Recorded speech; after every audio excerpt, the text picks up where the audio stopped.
মেহেন্দিগঞ্জের জাঙ্গালিয়া ইউনিয়নে বিএনপির সদস্য লিটন ফকিরকে পিটিয়ে রক্তাক্ত করার ঘটনা ঘটেছে।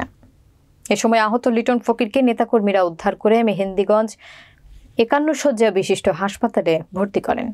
মেহেন্দিগঞ্জ প্রতিনিধি ইউসুফ আলী সৈকতের প্রতিবেদনে দেখুন বিস্তারিত। শনিবার সকালে উপজেলার চর ভোলানাথ লঞ্চঘাট এলাকায় এক হামলার ঘটনা ঘটে।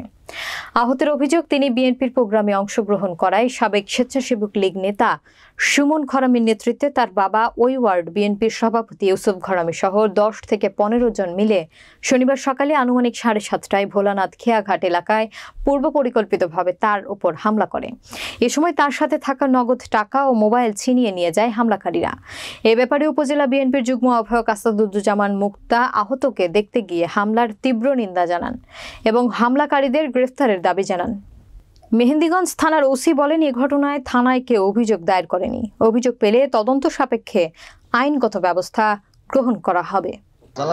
আপনার ডাক্তার দিছে কে কে? দেশে সমুন না আর ওর নাম কি জানি, মালিক বিশ্বাসের পোলা আজুলে দেশে আর ঢাকাই সরে দিস। তুমি এখন আইসো কি লাগিয়া আর দুলার গ্রামে আর ওর নাম কি জানি 70 বিশ্বাসের পোলার কথা কইছি।